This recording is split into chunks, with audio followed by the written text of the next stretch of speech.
Hey, welcome to All to Love TV. I'm MJ. Today I want to talk about meditation and manifestation.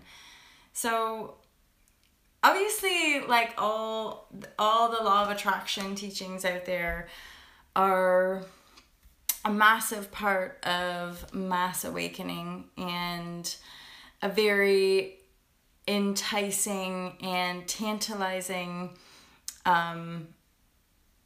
sell to the new paradigm. So the new paradigm is a shift in our perception and quite a radical alteration of our collective belief systems. So that has to really do with what we value.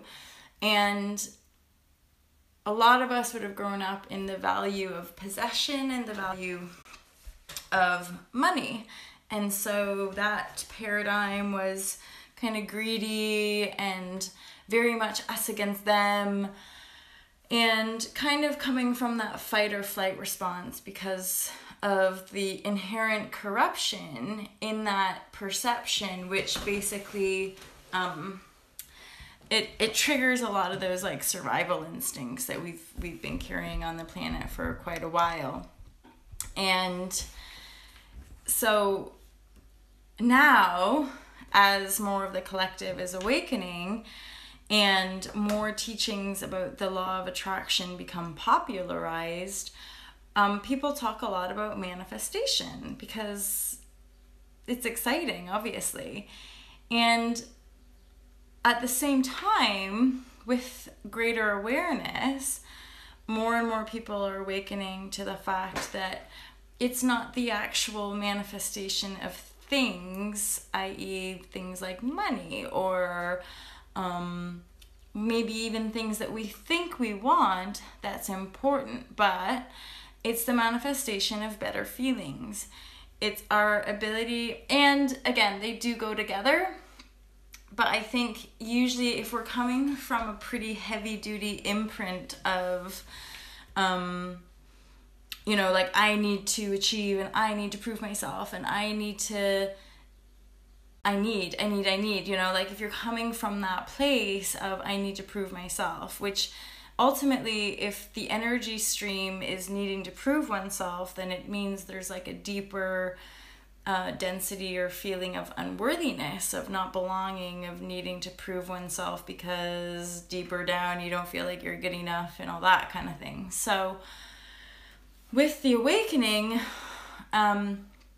manifestation is being sold to us and is wonderful. Also peeling back a lot of the deeper wounds and a lot of the deeper layers with regards to the fact that, the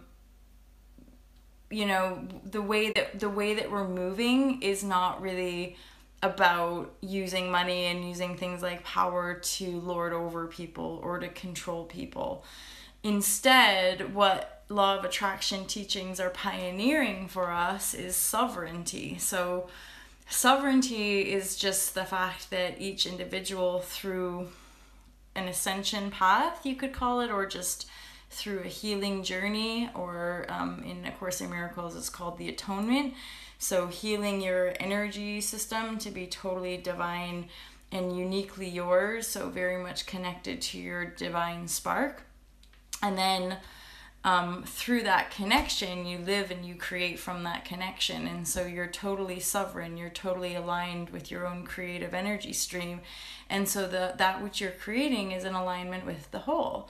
That's sort of the idea of like coming from the heart space, is that when we're working from the heart, everything we do ultimately is for the good of all, even though in the short term, sometimes we have to let go of people, or sometimes we have to walk away from certain situations, and that in the short term that can feel painful, that can perhaps trigger an emotional response from another human being.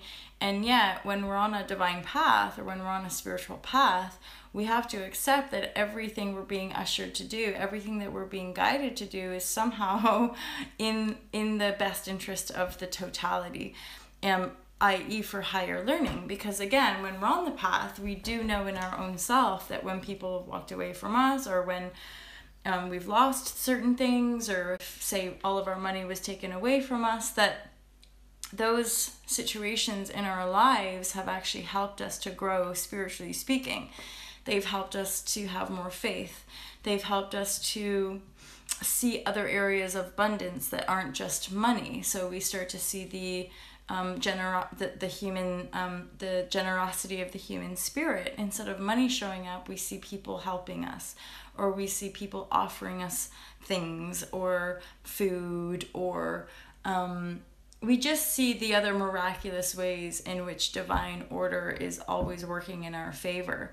It is important to choose that. It is at some point, usually in a materialistic world, we tend to choose that at some point. So there either will come a time when we surrender our own sort of ego will, you could say. So we surrender us thinking we know anything at all, and we choose to be guided from the heart. So we choose to be guided by the intuition.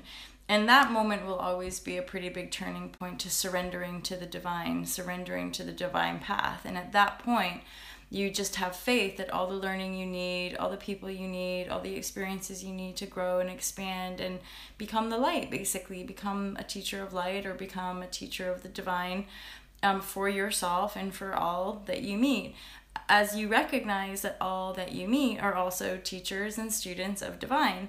So because we're walking away from the structure of the student-teacher, we're walking away from the structure, because everyone is sovereign and self-responsible and connected to source. Every single human being is responsible, is sovereign, and connected to source, that we're not here to power over. Just because so-and-so has that many qualifications doesn't make them more right or more qualified to tell someone what to do with their lives.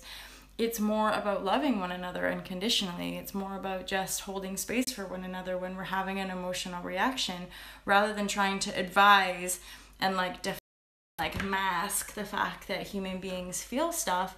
It's more about just being able to hold space and not necessarily giving advice, or not necessarily trying to broad stroke that person's emotional state.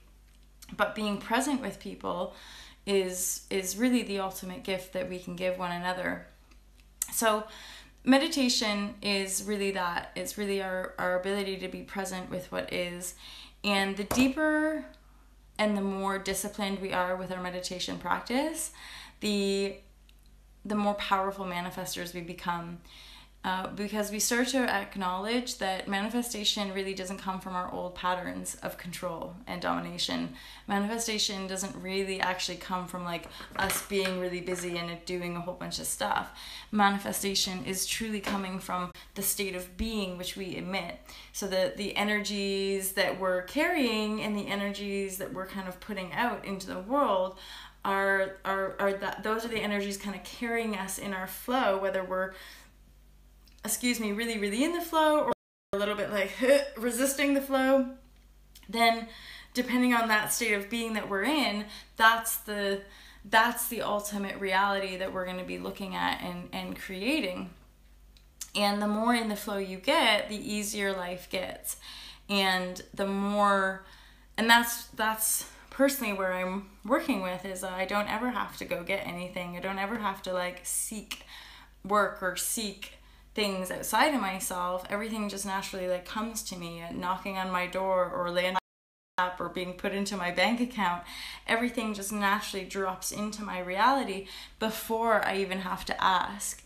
And that requires a very relaxed state of being and a very very sort of profound sense of faith and trust. And ultimately that comes with continued meditation practice, because when you're in meditation, it means that you're working with your own consciousness, which means you're working with everything you are and everything that you see. Consciousness is everything. So you're working with the underlying energies, or the invisible energies of consciousness, and whatever that energy is, sort of however it's guiding you, whatever it's speaking to you, whatever it's making you feel, you learn to trust that beyond everything else that you see and beyond everything else that everyone else says.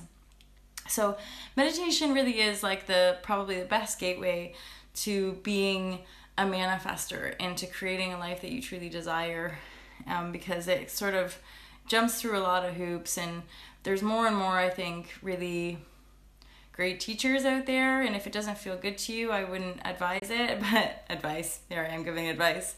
But mainly just go with the good feeling. Like, and with all this spirituality stuff, just like anything else, shop around, look around for meditations that feel good to you.